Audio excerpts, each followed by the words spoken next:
Bom, então vamos nessa apresentação aqui falar sobre os TDD Step Patterns, certo? O que é isso? A ideia desses TDD Step Patterns é mostrar um pouco de uma forma mais geral como que o TDD funciona como técnica, principalmente como técnica de design, tá? Então a ideia é que esses padrões, né, eles consolidem esse conhecimento, né, que a gente foi vendo picadinho aí nas outras aulas sobre TDD, certo? Então, assim, a gente imagina cada ciclo do TDD, onde você faz o teste, implementa o código e refatora, como um passo que leva a gente mais perto, né, certo? Na direção da funcionalidade que a gente tem que implementar, certo? Então a gente imagina, olha, se eu for dando esses passos aqui, né, eu vou chegar ali e vou chegar onde eu quero, certo? Só que nem sempre esse caminho é um caminho reto, certo? Nem sempre você consegue ver com clareza exatamente onde você vai chegar, certo? E algumas vezes você olha assim, é mais ou menos igual esse caminho aí. Você não sabe onde começa, onde termina. Você não sabe por onde você começa a desenvolver, qual o próximo teste você vai fazer e como você vai fazer esse próximo teste. Certo? Então, a ideia dos TDD Step Patterns é que existem diferentes tipos de passo, certo? Que você pode aplicar em diferentes ordens, certo? Para chegar a um determinado resultado, certo? E aí a pergunta que a gente sempre se faz quando a gente está fazendo o TDD, né? Como a gente faz o teste antes, qual que é o teste que eu devo estar introduzindo aqui, certo? Para evoluir essa funcionalidade, certo? Então, a ideia é que esses padrões eles vão ajudar você a entender quais os tipos de passo que você pode fazer e quais são as consequências desses tipos de passo. Ou seja, olha, agora eu quero que a minha classe de produção ela tenha determinada característica. Então, como que você usa o teste, que tipo de passo, que tipo de teste você vai criar para fazer a sua classe andar naquela direção, certo? Então, uma coisa que eu gosto de falar é que, por exemplo, muitas vezes você, na engenharia de software mais tradicional, você fazia o design a partir do diagrama, né? Então, você ia lá e desenhava as classes que você quer. A grande diferença no TDD é que essas classes elas são desenhadas a partir do teste. Então, você tem que ter na sua consciência que, dependendo do teste que você colocar lá, isso vai estar direcionando essa sua classe para uma direção diferente, certo? Então, ao invés de usar os diagramas, certo? A gente está utilizando o teste para fazer esse direcionamento de design, tá? E aí, o que eu acho importante entender isso é ter essa visão geral de como que você vai guiar. Ou seja, muitas vezes a gente sabe, né, principalmente quem já tem uma experiência prévia com design de software, né, às vezes fala assim, eu sei para onde eu quero mandar a minha funcionalidade, só que eu não sei como fazer o teste e mandar ela para aquele lado. Tá? Então é justamente isso que a gente vai estar vendo aqui nessa apresentação dos TDD Step Patterns. E a gente começa com o primeiro padrão, que é a API Definition, né? Seria a definição de APIs, certo? A grande questão é como que você vai testar aquilo que você não consegue ver, certo? Essa é a primeira questão quando a gente começa uma sessão de TDD, né? Você fala assim, ok, eu tenho que criar o teste de uma classe, só que essa classe não existe ainda. Como que eu faço isso? Tá? Então é aquela coisa, toda vez que tem um filme, alguma coisa, né? que o cara tem que combater alguém que é invisível, o que ele tem que fazer? Sei lá, joga uma areia, né? Joga tinta, joga qualquer coisa. Para quê? Para que consiga revelar a superfície, tá? Então, antes de definir como que essa superfície ela se parece, né? Antes de verificar o que tem dentro, a gente tem que ter ideia da superfície para saber o que a gente está desenvolvendo, certo? Então, o primeiro teste ele não vai ser para definir o que tem dentro, ele vai ser sempre para definir essa superfície, certo? Então é aquela coisa, por um lado, a gente quer introduzir novos elementos, mas por outro, a gente quer verificar alguma coisa útil, né? A gente não quer criar um teste simplesmente que chama os métodos e não verifica nada. A gente quer que aquele teste seja um cenário de teste válido, um cenário de teste importante, tá? Então a pergunta é, como que eu introduzo um novo elemento de programação? Seja ele uma classe, um método ou qualquer coisa que eu esteja desenvolvendo, uma função, certo? Então o que a gente faz? A gente cria o cenário de teste mais simples que a gente conseguir, tá? Usando aquele elemento que a gente está querendo definir e depois a gente no TDD vai fazer uma implementação trivial para aquilo, tá? Muita gente pensa que esse teste, esse passo no TDD ele é inútil, só que na verdade o grande objetivo desse passo é definir como que os clientes eles vão estar interagindo com essa classe, tá? Então a gente tem, por exemplo, se eu estou desenvolvendo um método, o que eu vou fazer? Eu vou usar parâmetros cujo retorno é trivial. Se eu estou testando uma classe, normalmente o que eu faço? Eu crio essa classe, crio uma instância dessa classe e vou estar verificando qual que é o comportamento desse objeto assim que ele é criado, certo? Então vamos ver alguns exemplos aqui, tá? Imagina que eu queira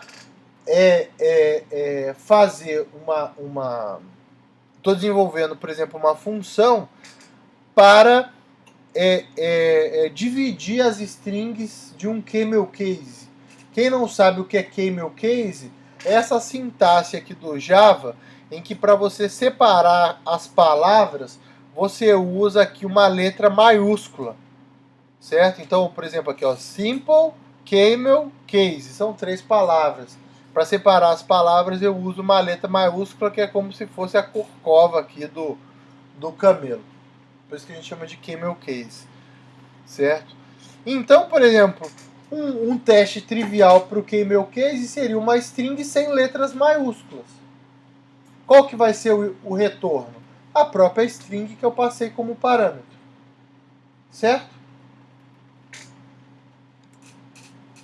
Bom, se eu estou testando uma conexão, que é, por exemplo, uma classe, né, que aí já não posso falar direto numa chamada de método, eu tenho que testar o objeto, os cenários, certo? Então, talvez o primeiro cenário a ser testado é por exemplo, eu crio a conexão e vejo se ela não está conectada. Porque eu teria que inicializar ela, por exemplo, para ver se ela estaria conectada. Certo? Então, quando essa nova conexão é criada, né, ela inicialmente está desconectada. Então, é o cenário mais trivial que eu consigo criar ali para aquele objeto. Tá? E aí é aquela coisa, depois do teste, a gente vai criar a classe e a implementação do método para passar naquele teste, e normalmente essa implementação ela vai ser trivial. Por que ela vai ser trivial? Porque só tem um teste que espera que aquele método retorne uma coisa. Por exemplo, no caso do camel case, ele vai retornar o próprio parâmetro. No caso da conexão que está desconectada, como o único teste que tem espera que ela esteja desconectada, então eu simplesmente vou lá e vou dar um return false. Certo? Muita gente acha isso perda de tempo, só que, na verdade, enquanto você está fazendo esse primeiro teste, o seu objetivo não é criar a implementação do método, é definir a API da sua classe ou do seu método. E isso você está fazendo. Certo? Então, não fique triste, não fiz nada. Não, você fez, você definiu a API. E é uma parte importante. Tá? E aí vem a pergunta, e quando eu não tenho um cenário simples? Certo? Você não tem um cenário simples, mas você só tem um cenário. Tá? Então o que você faz? Você cria um cenário e faz com que o método retorne simplesmente o que aquele cenário espera. Tá? E aí depois você vai trabalhando em cima de diferenças daquele cenário para os outros. Ou seja, por exemplo, se você tem um método que tem 3 parâmetros, né, então para o próximo teste provavelmente você vai fixar 2 parâmetros e vai alterar um terceiro para ver que efeito aquilo tem no resultado. Certo?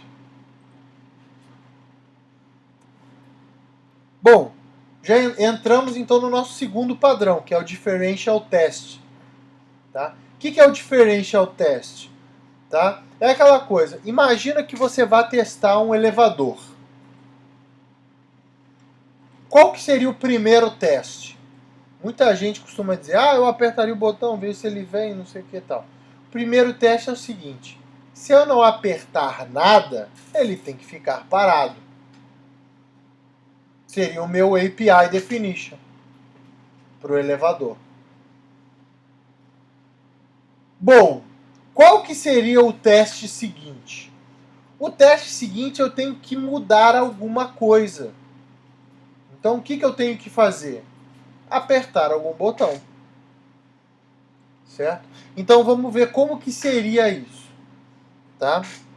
Bom, eu costumo dizer, toda dança tem o seu passo básico, não é verdade? Tá? Eu já fiz aula de dança de salão, né? Você está aprendendo ali o bolero, né? Tem ali aquele passo básico, né? E aí de vez em quando faz os passos incrementar. O samba de salão tem o seu passo básico, né? Toda dança tem o seu passo básico. Se o TDD fosse uma dança, o Differential Test seria o passo básico do TDD.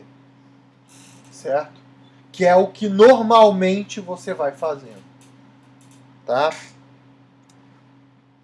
Então é aquela coisa, se você vai e escreve um teste que funciona, esse teste não te acrescenta muita coisa. Certo? Por quê? Porque ele não motiva nenhuma mudança no seu código. Escreveu o teste, pronto. Né? O meu objetivo é o quê? É fazer a funcionalidade da minha classe ser incrementada.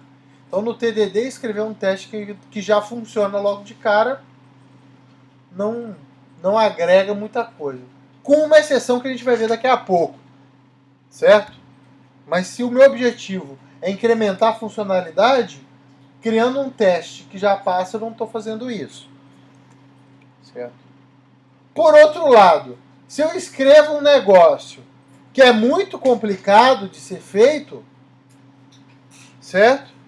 Eu perco o meu ritmo de feedback. Se eu vou lá, escrevo um cenário ultra complicado, que eu vou ficar, sei lá, umas 2, 3 horas para fazer aquele teste passar, eu vou perder aquele ritmo de feedback que eu tenho no TDD e às vezes vou ter uma grande dificuldade para conseguir seguir em frente. Tá? Então a grande pergunta é como incrementar a funcionalidade. E por aí a gente vê que esse é o passo básico do TDD. Certo? Como que eu incremento funcionalidade com o TDD? Certo? Você adiciona um teste que introduz um pequeno incremento em algum cenário, certo? Em relação àquilo que a classe já possui, em relação àquilo que a classe já faz. certo? O objetivo desse passo é você mover para frente na sua sessão de TDD, certo? E dessa forma incrementando a funcionalidade, tá? Então, por exemplo, imagina o seguinte, né? Você tem ali o teste anterior e ele tinha um assert que era um return true, né? Ele tinha que retornar true. E aí o que você fez? Foi lá e falsificou aquela funcionalidade retornando true, dando um return true. O que você vai fazer no próximo teste?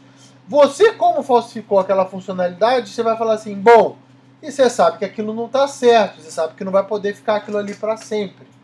Então você vai virar e falar assim, bom, eu vou fazer agora um cenário em que aquele método que está retornando true tenha que retornar false. Certo? Por quê? Porque aquilo vai motivar que eu implemente a lógica de quando aquilo retorna true e quando aquilo retorna false. Certo? E depois, fala assim, aí depois, se tem um cenário que ele está retornando true e que ele deveria retornar false, então crie mais esse cenário de teste.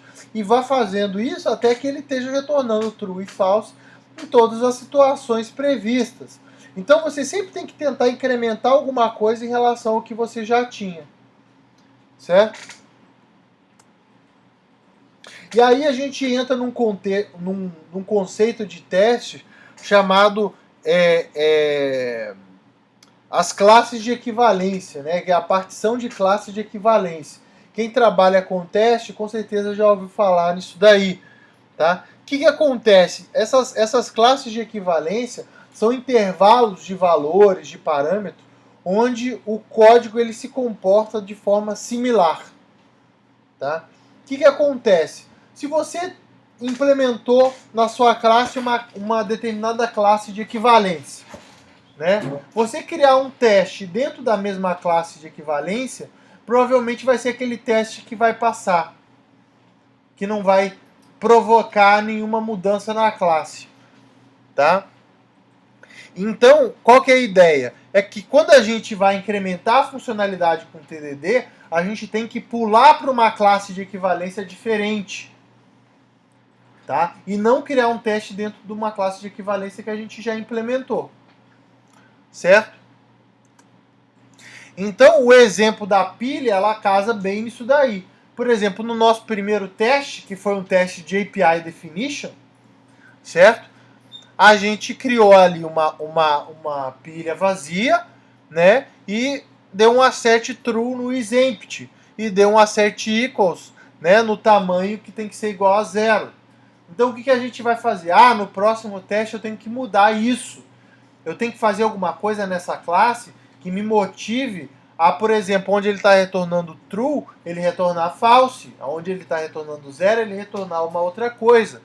E aí, o que eu fiz? Eu adicionei um item. Certo? Isso me motivou ao assert true virar false e o size ser igual a 1. Então, aí sim, eu vou ter que ir lá na classe e implementar isso daí. Certo? O que eu fiz? Eu pulei para uma classe de equivalência diferente. Certo? Uma sequência muito comum, né? Em computação a gente em geral trabalha muito com listas, né? Então, por exemplo, no nosso hands-on aí de mock a gente viu isso, né? A gente trabalhando primeiro com nenhum listener, depois com um listener, depois com vários listeners, né? Na pilha a mesma coisa, primeiro com nenhum elemento, depois com um elemento, depois com vários elementos. Né? E toda vez que a gente for trabalhar com uma lista de alguma coisa, é sempre bom a gente fazer o teste do que vai ser a lista vazia, com um elemento e com múltiplos elementos. Certo? Qual que é a ideia? Né? No 0 você está definindo a API e muito provavelmente você vai falsificar a saída. Certo?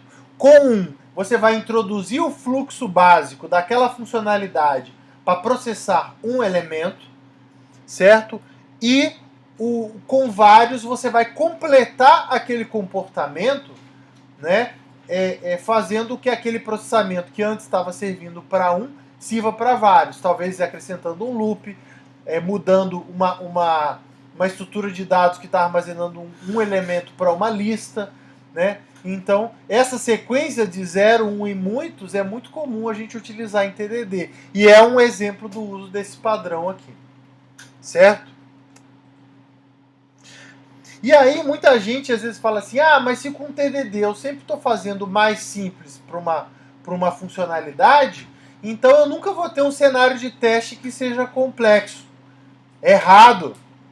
Por quê? Porque você sempre vai ter um incremento pequeno, mas em relação ao teste anterior, aos testes que você já fez. Se o teste que você já fez faz um monte de coisa, você pode repetir esse monte de coisa no seu cenário, só que acrescentar uma coisa pequena. Certo? Imagina o seguinte, que o seu objetivo de implementar uma classe é, por exemplo, fazer um prédio. Né, chegar, sei lá, no segundo andar de um prédio. Se você está no primeiro andar e você faz logo o teste para o segundo andar, você vai ter que escalar ali, né? Você vai ter que dar um jeito de pular, vai ser muito mais complicado você passar do primeiro para o segundo andar. Agora, se o seu próximo teste é um degrauzinho e o teste seguinte é um outro degrau, e assim você vai de forma incremental adicionando mais funcionalidades e mais a complexidade vai aumentando aos poucos, né? E a cada vez que aumenta, é como se fosse um degrau. Quando você for fazer aquele teste para chegar no segundo andar, você vai chegar de uma forma mais fácil. Por quê? Porque você vai estar só subindo o último degrau. Você não vai estar subindo de uma vez só do primeiro para o segundo andar, como se fosse um degrauzão. Certo? E aí eu aproveito essa metáfora para puxar aquela história do baby steps. Qual que é o tamanho adequado do degrau? Depende do tamanho da sua perna. Se você talvez é mais iniciante, tem menos experiência, eu aconselho você a usar um degrau menor. Certo? Porque se você usar um degrau maior, pode ser que você vai ter dificuldade em subir esse degrau. E aí você perde o ritmo, a alternância entre teste e produção. Por outro lado, se você tem mais experiência, ou seja, você tem a perna maior, né, você pode ter um degrau maior. Né? É aquela coisa, né? Você já reparou que quem tem perna grande às vezes sobe uma escada de 2 em 2? Subindo os degraus de 2 em 2? Né? Então é mais ou menos isso. Né? Quem tem a perna grande consegue subir de 2 em 2 sem tropeçar e cair, obviamente. Né? Pode fazer isso sem problema. Tá? Bom, o exceptional limit, tá? Bom, se a gente pegar aquela metáfora de que cada passo do TDD é um passo de dança e o nosso differential test é o passo básico, o exceptional limit seria o passo básico com um floreiozinho, mas um pouquinho diferente, tá? O que acontece é que assim, o TDD muitas vezes é muito, assim, eu pelo menos eu fico feliz quando eu estou fazendo TDD e eu crio um teste, faço alguma coisa e vejo que aquilo funcionou. Eu estou vendo a funcionalidade da minha classe andar para frente. Eu olho para minha classe e falo, agora ela faz mais isso. Antes ela fazia A, B, C, agora ela faz D. Certo? Só que a gente tem que pensar também naqueles cenários em que a nossa classe não funciona. E isso esses testes são meio tristes, porque você não vira e fala assim, agora minha classe faz A, B, C e faz D. Não, minha classe faz A, B, C e não deixa o cara fazer merda. Entendeu? Então, não deixa o cara fazer o D que tá errado. Então, assim, o que é triste é que não é mais uma coisa que a sua classe faz. Ela simplesmente não está deixando as pessoas fazerem besteira. Só que isso é importante. Tá? Então, a gente tem que pensar naqueles cenários em que a classe não funciona. Ok? Então,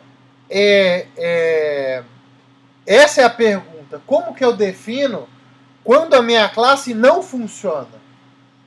Os cenários que ela vai funcionar errado. Os cenários que ela vai jogar um erro. Certo? Então, que a gente faz? A gente adiciona um teste que introduz um cenário inválido, certo? E verifica se a classe se comporta de acordo com aquilo, tá? Seria, por exemplo, muita gente, né, às vezes, quem trabalha aí com segurança, né, engenharia de software tem aí os casos de uso, né, quem trabalha com segurança talvez já tenha ouvido falar dos casos de mau uso. É como o seu sistema vai se comportar se alguém usar ele errado, se alguém tentar fazer um ataque nele, certo? Então, é mais ou menos isso. Você está definindo um cenário de mau uso da sua classe, certo? E o objetivo desse passo dentro do TDD é adicionar na sua classe a capacidade de lidar com esses cenários excepcionais, tá? Então, imagina que você tem ali aquele limite, né? Aqui a minha classe funciona e a partir daquele ponto ela tem que dar um erro, certo? Então, eu estou removendo os elementos de uma pilha. Enquanto ela tem elementos, ela funciona. Se eu tentar remover de uma pilha vazia, opa, alguma coisa tem errado.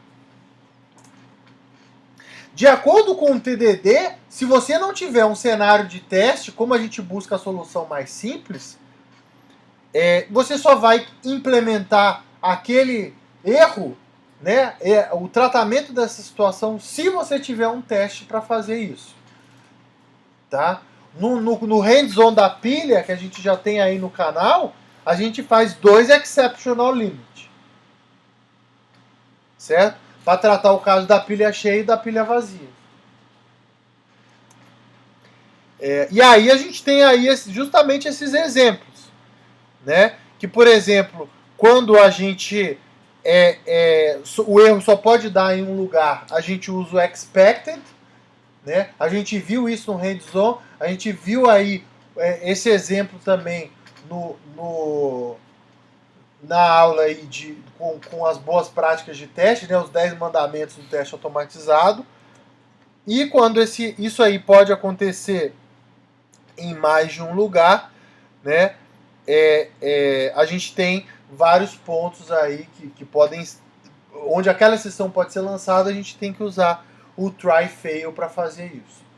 Tá? Quem quiser entender melhor, recomendo fortemente que veja ou reveja o hands-on da pilha do TDD, onde a gente exemplifica isso daí e mostra, por exemplo, como se a gente usar o expected nesse caso, pode haver um erro no código que o teste não pega.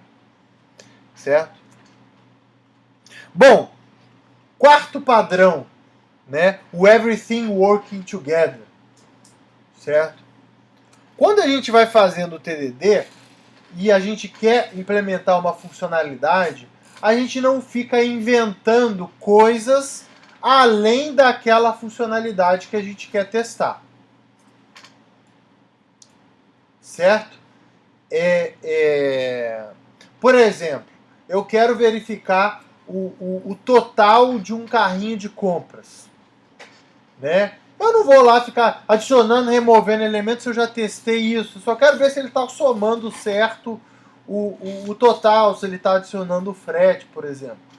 Né? Eu não vou ficar chamando um monte de coisa ali no meu carrinho de compras, sendo que aquilo não tem relevância para aquele teste específico.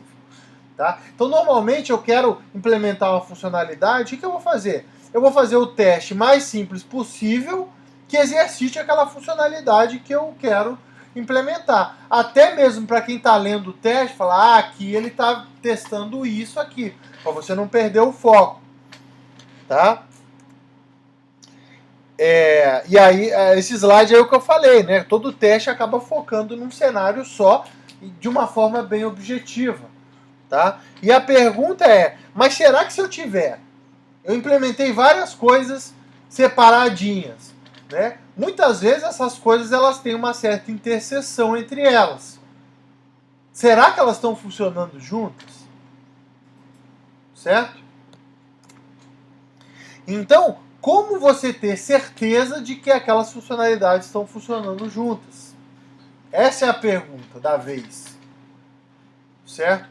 Note que, por exemplo, nesse caso, o seu objetivo ao mover à frente no TDD não é você, por exemplo, tá incrementando a funcionalidade, mas você verificar se as funcionalidades que já existem estão funcionando bem juntas, certo?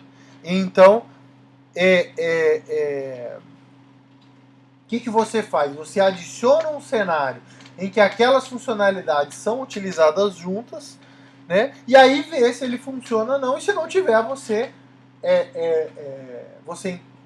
segue o processo do TDD, né? E o objetivo desse passo é verificar se aquelas coisas que já estão implementadas estão funcionando juntas. Não é adicionar uma nova funcionalidade, mas verificar se o que já existe se integra, principalmente quando existe uma interseção entre essas funcionalidades, tá? Então imagine aí, por exemplo, que você tenha, por exemplo, num sistema de um banco, as funcionalidades de conta especial, que é aquela que tem um limite, né? Certo? Então, por exemplo, talvez você tenha ali taxas, juros, impostos, coisas que estão caindo ali na conta, certo? E imagina que você também tem um outro tipo de conta, que seria ali a conta empresarial, que também tem uma série de tributações diferentes, né? Regras diferentes, tá? Aí você fala assim, e se eu tenho uma conta especial de empresa? Será que essas coisas vão funcionar juntas? Será que, por exemplo, lá se o cara tivesse, de repente, uma conta de empresa e caísse uma taxa e o cara não tivesse como pagar, isso teria um efeito. Agora, mas com a conta especial, ele tem um determinado limite. Então, você tem uma interseção entre essas funcionalidades, né? Será que essas coisas vão funcionar bem juntas? Certo? Esse é um dos casos no TDD que não tem problema você ir lá e criar um teste e esse teste já estar verde. Por quê? Porque o seu objetivo não está sendo implementar novas funcionalidades, mas ter certeza que elas estão funcionando juntas. Então, se você criou o teste e viu que elas estão funcionando juntas, o seu objetivo daquele passo foi cumprido e você segue em frente. Certo? Não tem problema aquele teste ele já estar verde. Tá? Então esse é um dos casos no TDD em que isso é normal. Por quê? Porque você não está querendo criar novas funcionalidades. Tá? Você está querendo só verificar se o que já existe funciona bem junto. Tá? Um exemplo que eu gosto bastante para exemplificar é esse aqui do cupom e do desconto no carrinho de compras. Tá? Então imagina que eu tenho a funcionalidade do cupom, que eu, por exemplo, adiciono ali um cupom, por exemplo, aqui no caso do teste, eu tenho um produto no valor de 1.000, eu adiciono um cupom no valor de 100, certo? E o total do meu carrinho tem que ser igual a 900. Então, e eu tenho uma outra funcionalidade que é a do desconto, né? Então o cara adiciona um produto e adiciona um desconto de 15% no carrinho dele, certo? Então o valor total tem que ser de 850, certo? São funcionalidades que as duas influenciam no preço.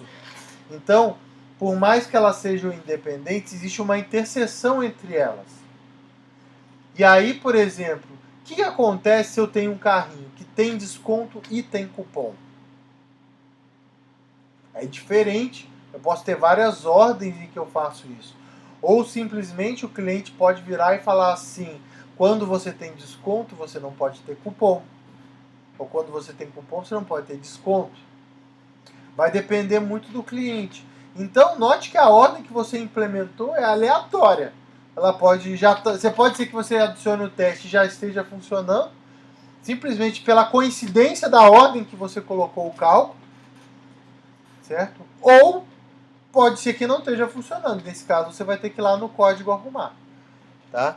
Então aqui, por exemplo, esse teste aqui, note que ele desconta o cupom antes do desconto. Por quê? Para ficar mais caro, obviamente. O cara que está vendendo, ele quer que o cliente pague o máximo possível. Então, ele falou, não, o cupom é antes, certo? Então, eu vou fazer o teste e vou ver se está funcionando. Se estiver funcionando, excelente. Cumprir esse passo, cumprir o seu papel dentro do TDD. Agora, se ele não estiver funcionando, eu vou lá e implemento isso aí. Pause for housekeeping, né? A pausa para você dar aquela arrumada na casa. Tá? O que acontece com o TDD? A gente sempre tenta implementar a solução mais simples para os requisitos correntes. Tá? Para mim, que já utilizei TDD em alguns projetos, eu adianto para vocês. Tá? Algumas vezes, aquela solução mais simples, ela não vai ser adequada para os próximos requisitos. Tá? Só, assim, outra coisa que eu já adianto, ninguém também é tão estúpido, né, de falar assim, não, vou fazer um negócio completamente incompatível com o que eu sei que está aqui na minha listinha que eu tenho que fazer hoje. Certo? Esse tipo de situação vai acontecer. Lógico, a gente pode depois criar uma lista, ali é meio que um incremento que a gente está fazendo. Né? Mas muitas vezes você tem coisas que são completamente incompatíveis. Tá? Então, normalmente isso vai acontecer, sei lá, uma semana depois, ou seja, você tinha uns requisitos e tal, aí você implementou aquela funcionalidade para aquela iteração, entregou, né? E aí uma semana, 2 semanas, um mês depois, aparece um novo requisito, que aí sim esse é incompatível com a sua funcionalidade, tá? Então, às vezes você chega numa situação dessa aí, né? Você chega no beco sem saída. Que inclusive tinha até uma plaquinha para quem vem, né? Olha aí no slide. Tem uma plaquinha aqui, ó, para quem tá vindo de lá, ó. Muito provavelmente para quem chegou no caminho e tá voltando. Certo? Então, o que eu faço quando a solução mais simples ela não é adequada para os próximos requisitos? Certo? Você ignora temporariamente aquele teste, né, que seria o próximo requisito, tá? Então você vai lá, por exemplo, o JUnit ele tem uma annotation chamada ignore, então você vai lá e bota o ignore, que aquele teste vai deixar de rodar, porque o teste falhando tem um impacto psicológico ruim, por mais que você saiba, não é aquele teste, você olha a barrinha vermelha, você fica chateado, então ignora aquele teste temporariamente e refatora o código de forma a chegar numa solução que seja adequada para aquele próximo requisito. Tá? Então o objetivo desse passo é você trabalhar internamente na classe para prover uma melhor solução para esses próximos requisitos. Por mais que esse não seja um ciclo de TDD, no sentido que eu vou ter um teste, uma refatora, um teste, um código de produção e uma refatoração, é um passo importante, nesse caso, não para você evoluir a funcionalidade da sua classe, mas para você evoluir o design da sua classe. Certo? Então, assim, um erro que muita gente comete é ir lá e destruir tudo. Certo? Vai lá, deleta a classe inteira e começa a desenvolver do zero. Isso é muito ruim. Tá? Por quê? Porque você não vai ter o feedback do teste. Aí quando você vai rodar o teste, vai ter um monte falhando. Aí fala, e agora? Né? É a mesma coisa de você tentar fazer o TDD criando todos os testes de uma vezada só e depois tentando fazer tudo passar de uma vezada só. Você não vai tendo aquele feedback constante. Tá? Então você tem que tentar ir fazendo essa mudança em pequenos passos e ir rodando os testes entre esses passos, certo? Para conseguir chegar onde você gostaria de chegar, certo? Isso nem sempre é simples, tá? Muitas vezes, certo? Você vai ficar com 2 soluções ou 2 estruturas de dados que fazem a mesma coisa durante um tempo. Tá? Então, muitas vezes você vai lá, né, você vai ter, por exemplo, poxa, eu estou guardando as informações do jeito X.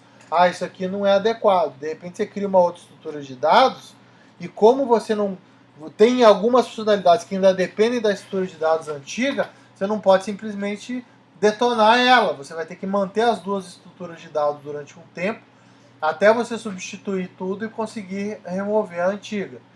Tá? E aí no momento que você conseguir passar tudo para a abordagem nova que você está refatorando, aí aos pouquinhos você vai eliminando, né, a abordagem antiga até você ir rodando os testes até você eliminar ela por completo.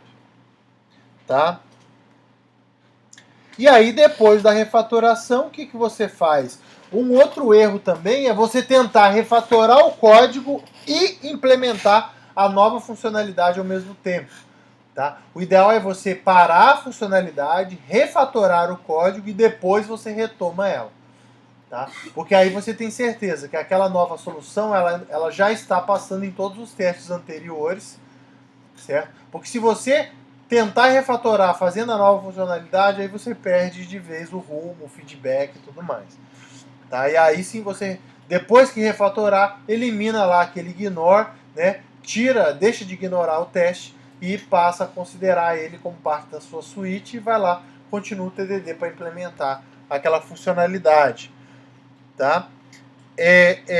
Um caso muito comum em que às vezes isso é necessário é quando você tem que mudar a estrutura de dados que você está utilizando numa determinada solução. Você olha e fala assim, essa estrutura de dados ela não comporta mais o tipo de informação que eu vou precisar a partir dessa funcionalidade. Imagina, por exemplo, que você usa uma lista e aí você tem que migrar isso para uma árvore. Mas isso aí pode ser generalizado, né, para qualquer tipo de estrutura de dados. Certo? Então, como que você refatora isso? Aí a caráter de exemplo, né, pra gente... Então, por exemplo, o que você faz? Você vai lá e cria nova estrutura de dados, a princípio ficando vazia. Certo? Depois você vai adicionando código para popular essa nova estrutura de dados. Então, todo lugar que inserir informação na estrutura de dados antiga, você vai lá e popula também a nova. Você não deixa de popular a antiga, mas popula também a nova.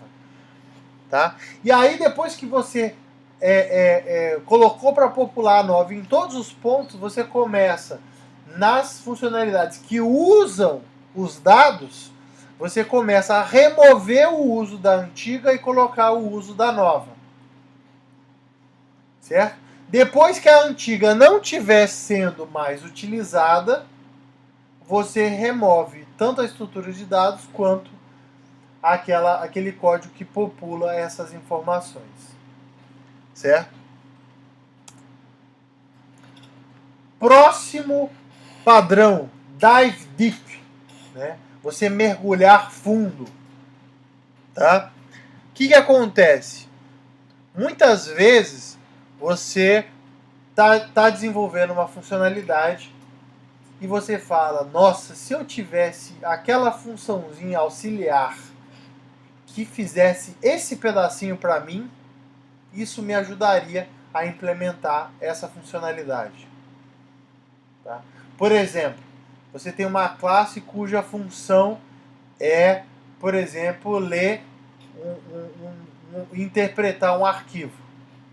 Aí você vira e fala, puxa vida, se eu tivesse uma função que quebrasse a string desse jeito para mim, né, ou que procurasse tais coisas dentro da string, isso me ajudaria bastante. Aí você fala, pô, mas eu não tenho isso e estou aqui no meio do TDD, como que eu faço?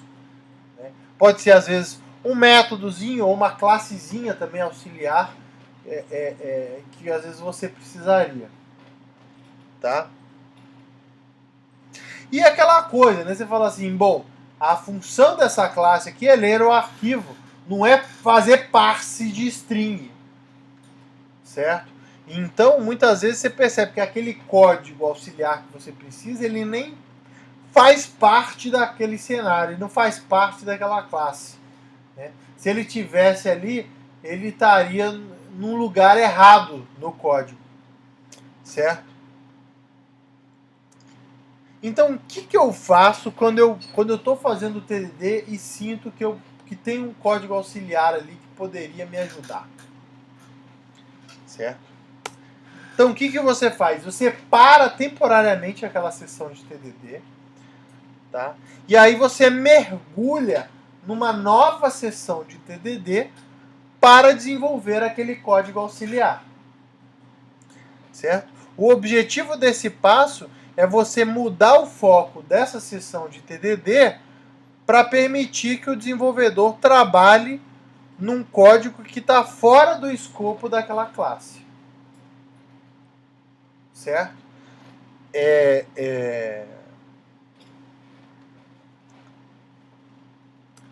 Então imagina o seguinte cenário, tá? Você está desenvolvendo uma classe lá numa sessão de TDD, tá? Por acaso esse caso aqui aconteceu comigo quando eu estava desenvolvendo o Sphinx Query Builder. E aí eu falei assim, ok, eu tenho uma classe aqui que interpreta o nome de método. Mas para fazer isso eu preciso de quebrar o nome do método e em Java a gente usa CamelCase para fazer isso, certo?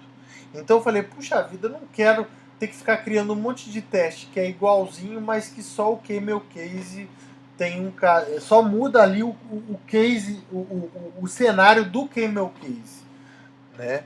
Aí eu falei, pô, se eu já tivesse uma função que eu soubesse que funciona, que quebra a string de acordo com o CamelCase, isso me ajudaria bastante, certo?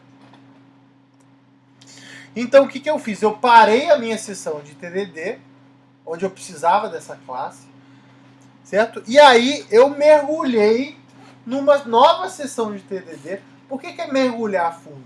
Porque é como se você estivesse mergulhando na dependência para você desenvolver ela e depois voltar, tá? Então, eu mergulhei numa sessão de TDD menor para desenvolver o CamelCase, certo? E aí, nessa sessão, eu explorei todas as possibilidades do CamelCase. Por exemplo, quando eu tenho, por exemplo, uma sigla, ela vai toda em maiúscula, né? Por exemplo, get CPF usuário, CPF vai tudo em maiúsculo. Como é que eu separo isso? Quando eu tenho um número, como que eu separo isso?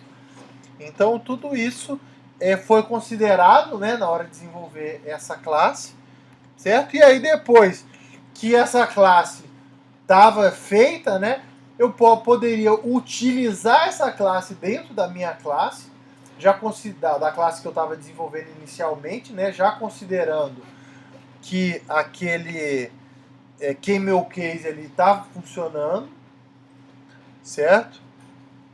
E seguir em frente, tá?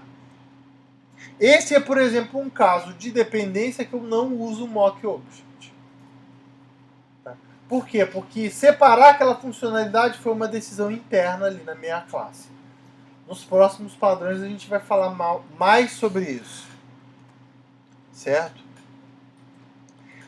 E aí o que é interessante é, por exemplo, lá na minha classe, por exemplo, que eu estou criando os nomes dos métodos, né, para ele interpretar e tal, eu não preciso ter um caso de CamelCase com número. Por quê? Porque eu já considerei isso no teste do CamelCase, certo?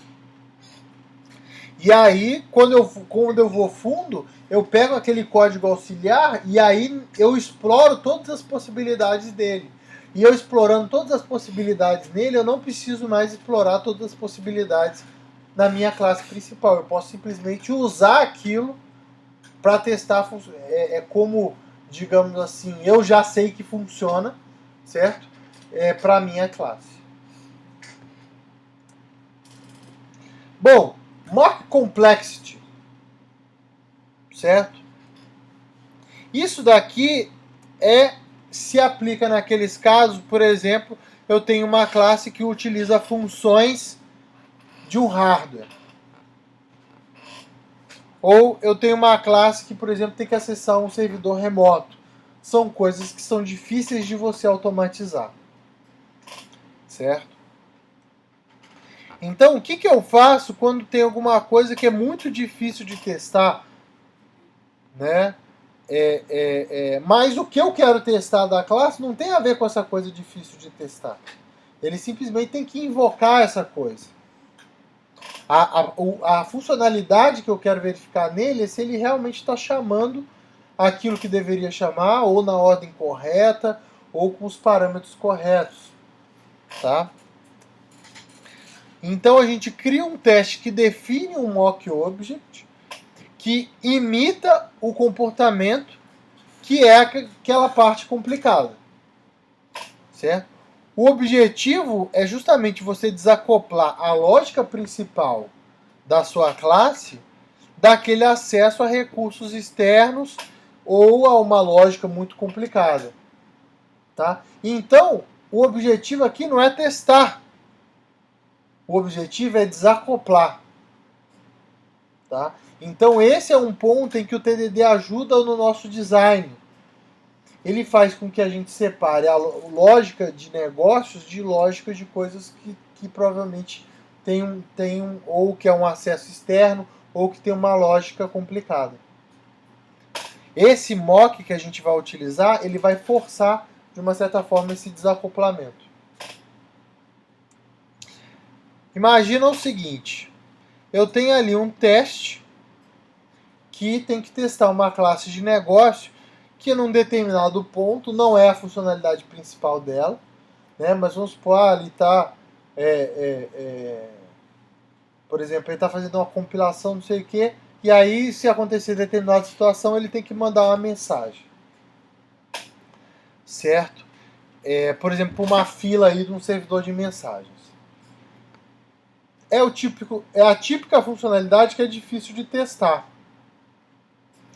Por quê? Porque, por exemplo, é um servidor de mensagens, eu vou ter que... se é um negócio que eu estou rodando na máquina do desenvolvedor, então antes do teste eu tenho que ir lá levantar aquele servidor. Para verificar se ele mandou a mensagem, eu vou ter que ir lá acessar o servidor e ver se a mensagem está lá. Então isso não são coisas simples de fazer no teste. É impossível? Não, não é impossível. Mas é mais complicado. Bom, aí eu falo assim, já que é complicado, o que eu vou fazer? Eu vou criar uma outra classe chamada MessageSender, certo? Que é a minha classe de negócio. Toda vez que precisar de mandar uma mensagem, ao invés de ir lá se conectar direto na classe no MessageServer, ele vai fazer uma chamada nesse MessageSender para ele mandar para mim. Correto? Bom, agora o teste ficou fácil. Por quê? Porque é só substituir aquele MessageSender por um mock, e se eu quiser no meu teste verificar se ele mandou a mensagem, é só ver se o MessageSender recebeu uma chamada. Ok? Então aí isso facilita bastante o meu teste. Bom, seria mais ou menos alguma coisa assim, né? Tá? Então eu tenho ali o meu crio o mock ali do MessageSender, no caso aqui ele está usando o JMock para criar, né? Quem não conhece o JMock, fica a dica aí de assistir a aula sobre frameworks de mock, certo? Que fala do JMock, fala um pouquinho do que a gente espera de um framework desse tipo. E aí ele checa as expectativas, verificando se o mock, por exemplo, se ele recebeu uma chamada no send, do método send, passando como parâmetro message. E aí ele vai retornar o valor true. E aí embaixo eu invoco normalmente o meu método de negócios e faço as verificações que eu tiver que fazer no retorno dele. Certo? Então você vai estar incluindo no mock aqueles serviços que a sua classe precisa. Bom, e aí surge uma questão interessante, né? A pessoa pode perguntar, bom, você criou ali uma classe MessageSender, porque você falou que vai não acessar diretamente. Bom, para você acessar, por exemplo, em Java um servidor de mensagens, existe uma API chamada JMS. Aí você fala, eu não posso mandar uma mensagem pelo JMS ao invés de estar criando essa nova classe, certo? A minha resposta é essa daqui, ó. Moca isso. Moca que eu quero ver. Olha aí. Quantos objetos? 6 objetos para você mocar.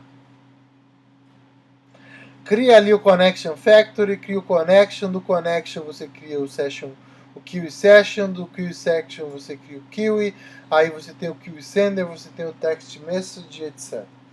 Tá? Ou seja, essa é uma API feita para atender inúmeras possibilidades. Tá? Abro um parêntese aqui que eu acho o JMS uma API mal feita, mas tirando isso, né, a ideia é ser uma API para atender várias aplicações, atender várias necessidades. E só que o que a sua aplicação precisa não é essa flexibilidade toda. É uma coisa muito mais simples, é simplesmente manda essa mensagem para mim. Certo?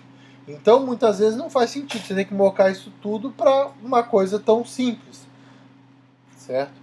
Então, acaba que aquela classe que você está desacoplando, que ela vai ser só para mandar a mensagem, né, ela é um encaixe perfeito ali. A API dela é um encaixe perfeito para o que você precisa nas suas classes.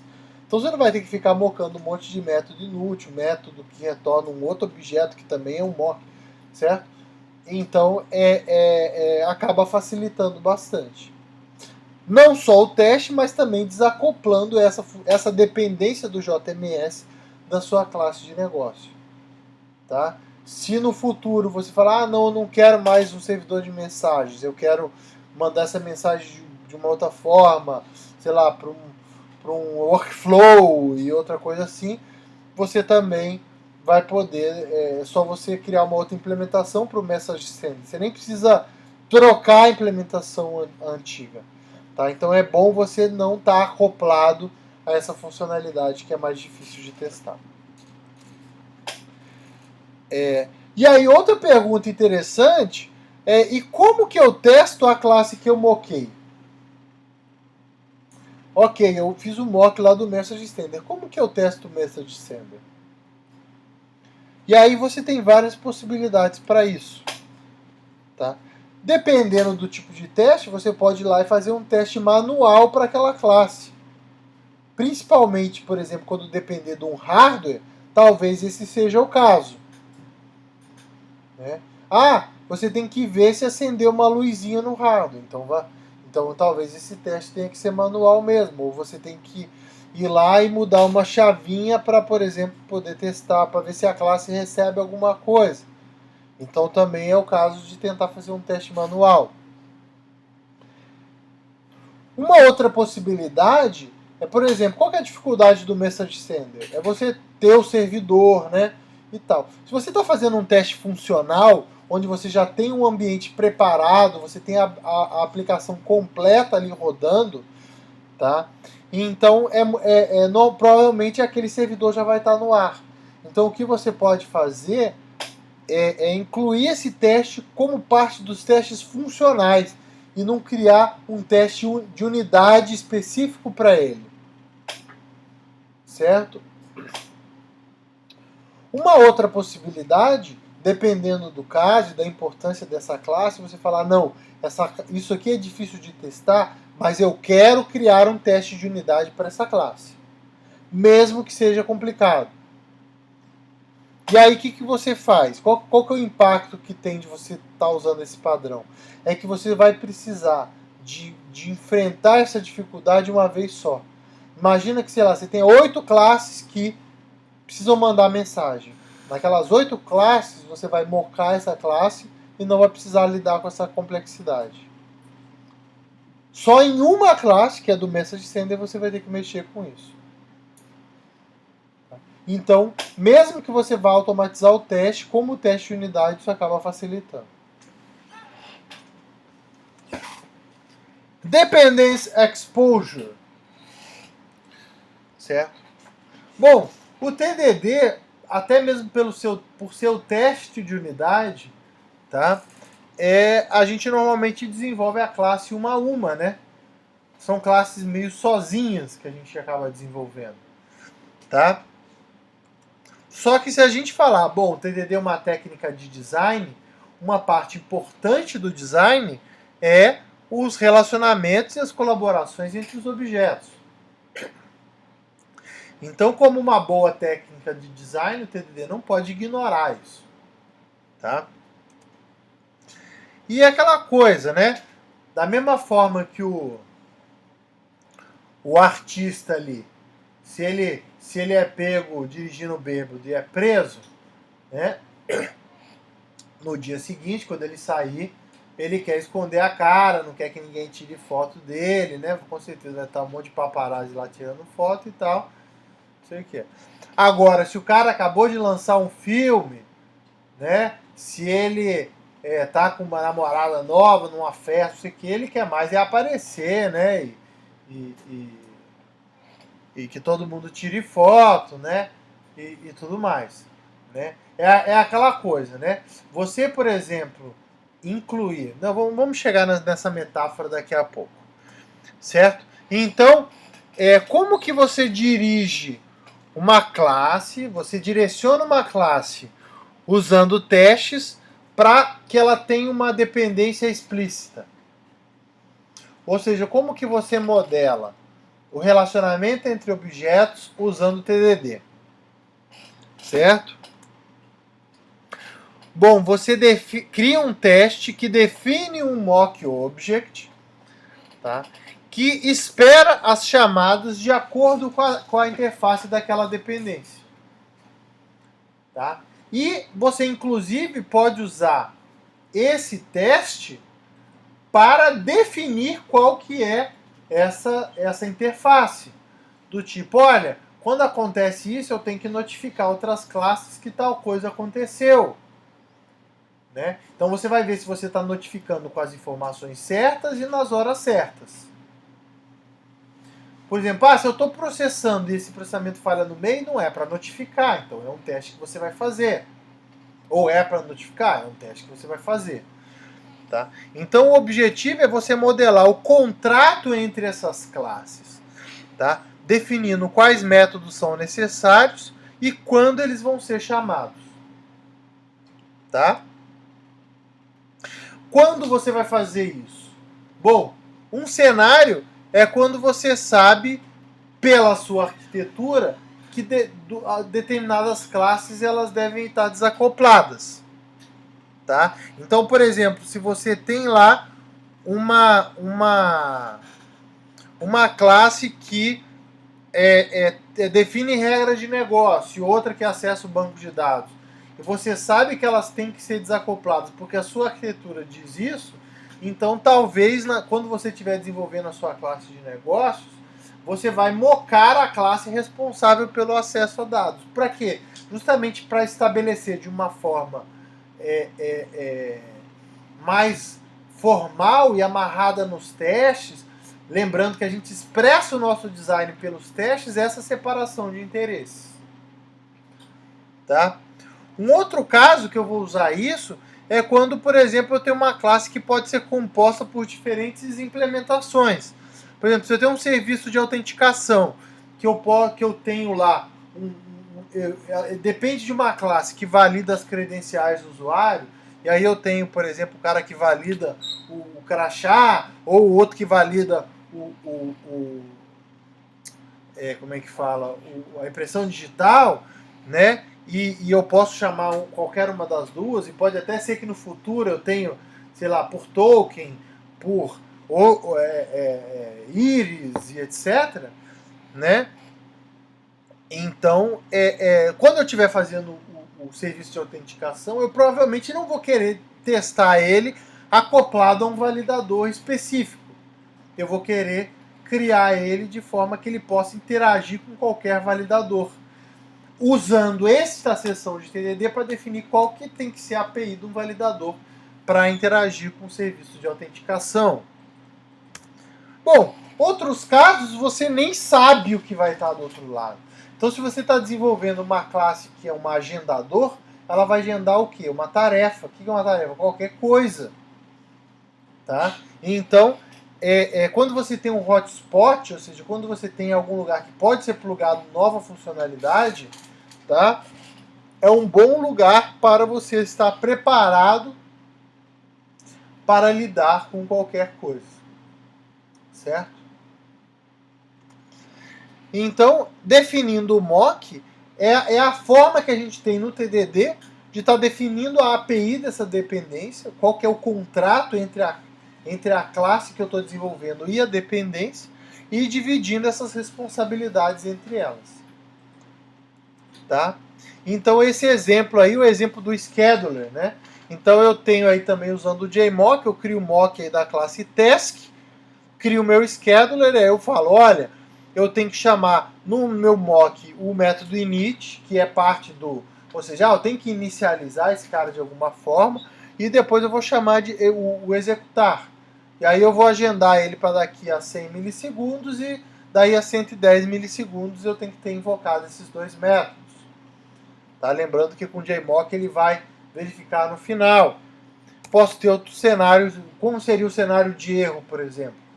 Né? Eu posso falar, olha, eu vou chamar exatamente 2 vezes o método execute e em chamadas consecutivas eu vou jogar uma exceção e eu vou retornar o valor nulo. Né? Então, para ver, por exemplo, se o meu scheduler, se ele não conseguiu uma vez, se ele está tentando executar de novo. Certo? De repente eu tenho um limite de tentativas, então talvez isso seria o meu próximo teste. Certo? Bom, próximo padrão é o Hide Internal Solution. Tá? Então, por exemplo, não sei se vocês conseguiram observar a diferença entre essas duas imagens, são em que uma os fios estão todos aparecendo, no outro os fios estão escondidos dentro de uma canaleta. Né? Então, para que um computador funcione, você precisa ligar os fios, não tem muito o que fugir disso. Certo? Só que aqueles fios não precisam estar visíveis para quem vai usar o computador. Então, aquilo que é parte da solução interna não precisa estar visível. Para isso que serve, por exemplo, o gabinete do computador. Para esconder do usuário aquilo que ele não precisa saber. Certo? Bom, então, por exemplo, quando eu estou testando uma classe e eu crio um mock, o que eu estou fazendo? Eu estou prendendo o meu teste na interface daquele mock. Certo? Então eu estou me acoplando com aquela dependência. Certo? E muitas vezes acaba que essa relação da classe testada com a dependência dela, ela só é local. Ela não tem importância de arquitetura, ela não está desacoplando duas coisas importantes, ela não pode ser trocada por uma outra, é simplesmente uma classe auxiliar, muitas vezes até uma variável local, que eu decidi usar dentro de um método para reutilizar uma funcionalidade e etc. Certo? Então, acontece que às vezes essa dependência, às vezes ela é utilizada só localmente, como eu falei, dentro de uma variável local, ou dentro só de um método, para ajudar naquela funcionalidade. Tá?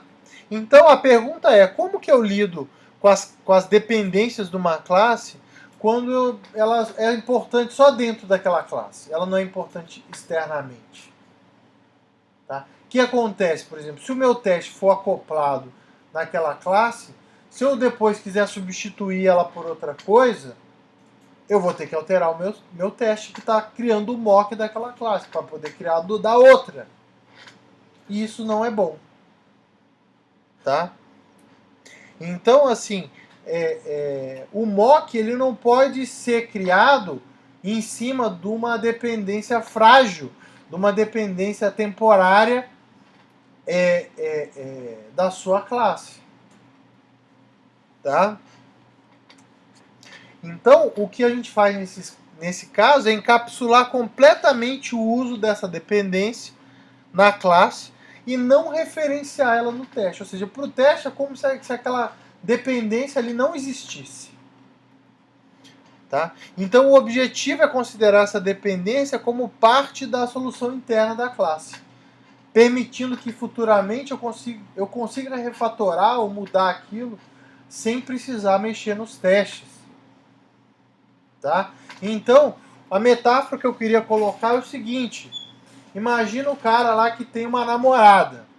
Se aquela namorada ele apresenta para a família dele ou não, a família dele é o teste. Certo? A namorada é a dependência.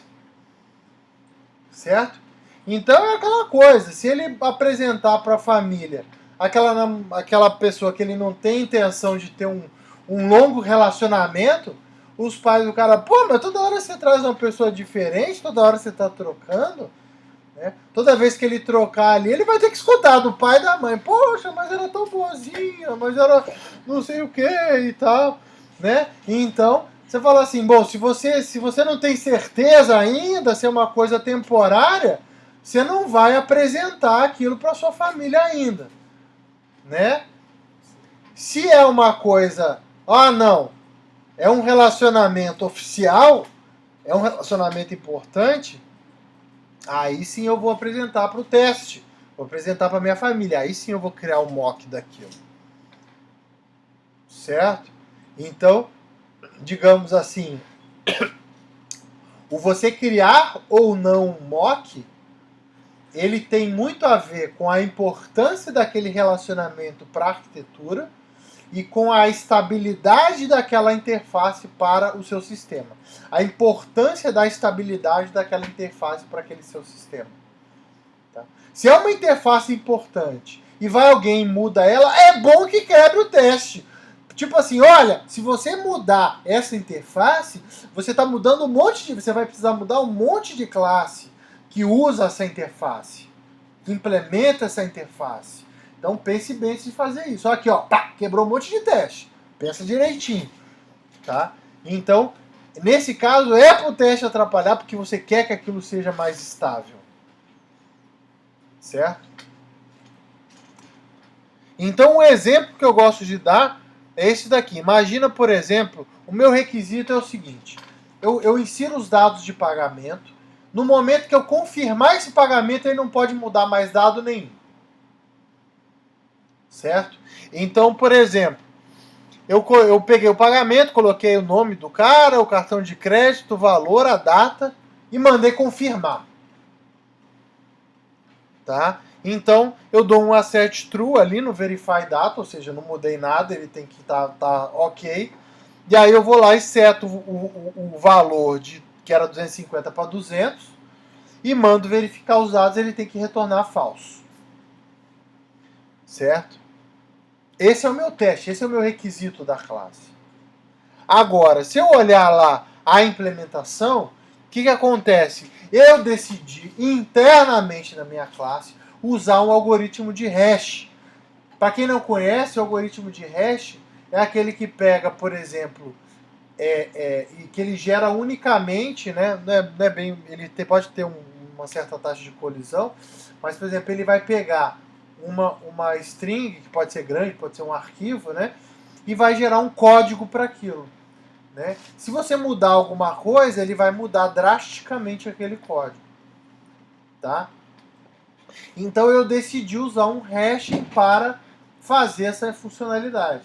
Tá? Então o que eu fiz? Eu tenho um método privado chamado GenerateHash, que ele utiliza essa classe MessageDigest, né? que é da própria máquina virtual, e aí ele gera ali um hash e armazena nessa...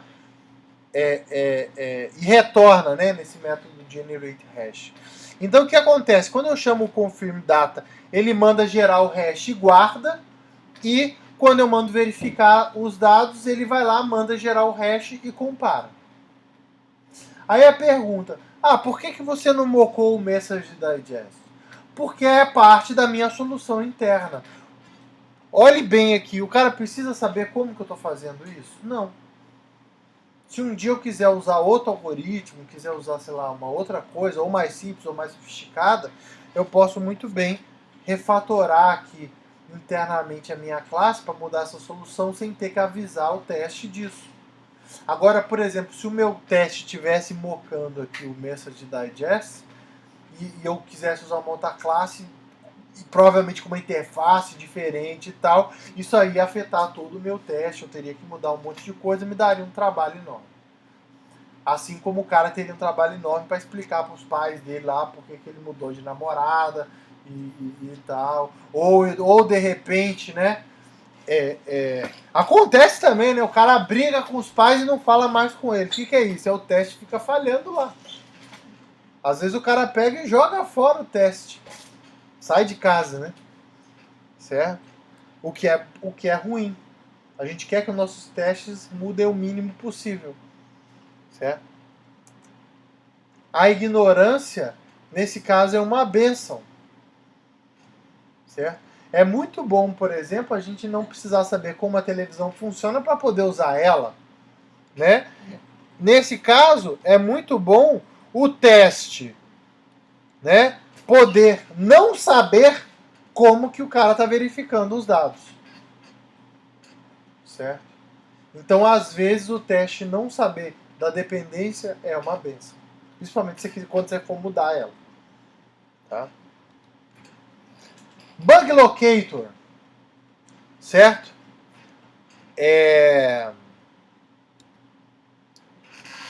Principalmente quem não tinha o costume de fazer testes antes de começar a usar TDD, acha que só porque está fazendo TDD que não vai ter bug nenhum. Não é assim. Tá? Ou seja, o cara acha que está com um escudinho ali, vai ter um dinamite do outro lado do escudo. Ou seja, não vai proteger. Certo? Então, na verdade, né, quando aparece pode ter um bug adormecido ali no código, né? Por isso que tá baratinho aí na cama, certo? E de uma hora para outra pode acordar. O que é aquilo? Muito provavelmente é um cenário de teste que não estava naqueles que você utilizou para desenvolver com TDD, certo? Então a pergunta é: como que eu trabalho com bugs quando eu estou utilizando o TDD? Não é uma funcionalidade, é um bug. Teoricamente o que tinha que fazer está fazendo, mas aí, apareceu um cenário lá que está dando errado. Então, nesse caso, você vai e cria um teste que simula o cenário daquele bug, certo? E falha por causa disso, tá? Não adianta criar o teste, né? A gente viu, criar o teste e passar. Nesse caso, não adianta muita coisa, tá? E depois disso, você vai lá e arruma aquele código para fazer o teste passar. Tá? Então o objetivo é você localizar o bug usando o teste. Tá? Comigo já aconteceu, e não foi uma vez só, de acontecer um bug, eu ir lá criar um teste e o teste passar. E eu tinha quase certeza que aquele teste ia pegar aquele bug. Ou seja, o erro não era aquele que eu imaginava. Certo? Então isso acontece. Muitas vezes, quem que é que já não foi procurar bug onde não tinha nada, né? O famoso procurar pelo em ovo, né? O cara vai lá na classe, mexe, altera tudo, e aí depois descobre que o bug nem estava ali. Certo? Ruim, né? Ruim, estava mexendo em código funcionando desnecessariamente. Tá? Então o objetivo é você localizar o bug, assim, ok, tá aqui o bug. Tá falhando por causa dele. Isso não tá falando por causa dele, tá falando por causa de outro. Então, de qualquer forma, você pegou ali o erro, certo? E você ter certeza que aquilo ali também não vai voltar depois, certo? Então, quando um bug ele é encontrado, o primeiro impulso que a gente tem é correr lá no código e querer arrumar logo para se livrar daquele negócio, para o cliente não ficar no pé da gente, certo? Mas a gente, né, tem que lembrar que se o bug não apareceu antes, é porque não tem um teste que está pegando ele. Tá? Então a primeira coisa que a gente tem que ir lá e fazer um teste falhar para pegar aquele problema. Tá? Por quê? Porque talvez aquilo que a gente acha que não é. Tá? E aí é aquela coisa também, criei o teste. olhei lá, quem também joga a primeira pedra, quem que nunca foi olhar um bug, e aí olha pro código e fala assim, eita, ainda bem que o cara não achou os outros, ainda bem que o cara não rodou isso. Você vai falar assim, não sei como é que esse negócio aqui não deu mais pau. Certo? Aí você olha e aí você percebe que outras coisas estão erradas. Aí também não sai arrumando lá no código, não. Poxa, principalmente se você desenvolveu tudo usando o TDD, né? Vá criando os testes e aos pouquinhos vá colocando, né? Então, keep calm and create tests, né? Certo? Tá na moda aí o keep calm. Não é porque tem um bug que você vai se afobar, né? E vai deixar de criar os testes, né? Então fique tranquilo, crie quantos testes você precisar para como é que fala? Cobrir todas aquelas situações. Muitas vezes esses testes que a gente faz, que são bug locator, são testes daquele tipo everything working together, né? Que você testou os cenários individualmente, mas não testou ali uma combinação, às vezes até de repente pouco usual daqueles parâmetros. Ou pelo menos você achava que não era usual, mas na verdade é. Tá? E aí com isso, né, evitar o efeito cobertor curto. Né? Alguém aí já tentou se cobrir com cobertor curto, né? O cara tá com frio em cima, puxa, aí descobre o pé, né? Aí puxa embaixo, aí descobre em cima, né? E aí isso aí acontece muito também com o casal, né? Tá dormindo ali com a mesma coxa, aí um puxa, descobre o outro, aí o outro puxa de volta e descobre o outro, né? Às vezes coloca a coxa na direção errada, né? E aí, quando fica puxando de um lado e do outro, vai descobrindo. Então, isso aí acontece às vezes, né? O cara aparece aquele bug que você olha, um velho conhecido, né? Quanto tempo eu não te via por aqui, né? Aquele bug que todo mês volta para te visitar, né? Certo? Então, se você tem o teste ali e ele continua passando, né, você tem certeza que aquele bug não vai... Se ele voltar, não é que tem certeza que ele não vai voltar, mas se ele voltar, você vai saber na hora, né? É como se você colocasse aquele barulhinho na porta, né? Certo? Então, entrou o bug, opa, tá o bug entrando ali, você vai na hora saber e não vai deixar aquele bug ir para produção. Certo? Bom, terminamos os nossos passos do TDD e vamos ver como que eles se encaixam juntos, certo? Então a gente tem esse diagraminha aqui que mostra mais ou menos a ideia desses step patterns, né? Então a gente tem aqui para introduzir um elemento, que normalmente é o caso no começo do desenvolvimento, a gente utiliza o API definition, né?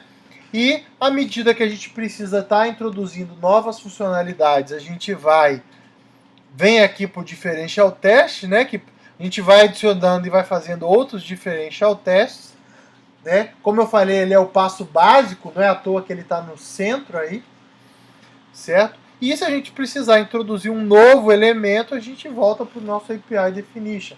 Nada impede, por exemplo, que o teste, que ele é um differential test para um método, ele seja um API definition para um outro método que está aparecendo pela primeira vez. Certo? Bom, eu posso fazer esse meu passo básico um pouquinho diferente, né, para definir um cenário de erro. Aí eu venho e faço esse exceptional limit. E se eu já desenvolvi várias funcionalidades e quero estar consolidando essas funcionalidades, eu vou estar usando o Everything Working Together. Tá? Se você percebe, se você vai incrementar a funcionalidade aqui com o Differential Test, e você percebe que a funcionalidade que já está implementada, ela está com uma estrutura que não é adequada, você vem e faz uma pausa para arrumar a casa, certo?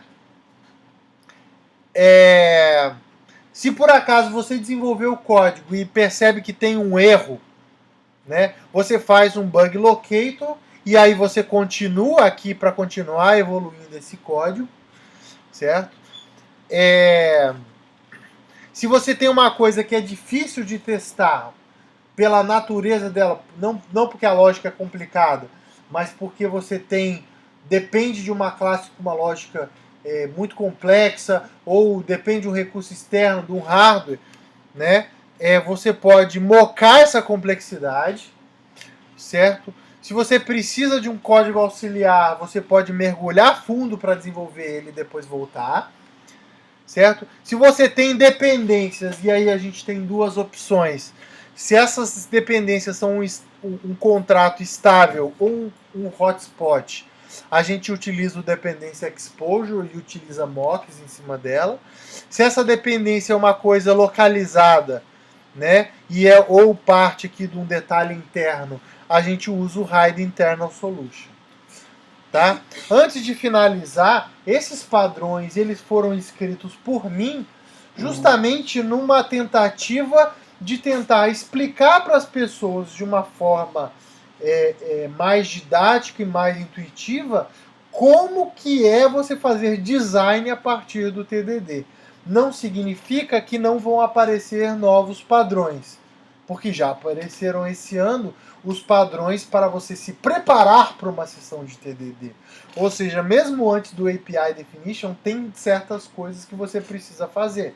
Até mesmo para você saber o que você precisa implementar. Tá? Vocês devem talvez estar se perguntando o porquê das cores diferentes dos padrões. Tá? Na verdade, as cores têm a ver com...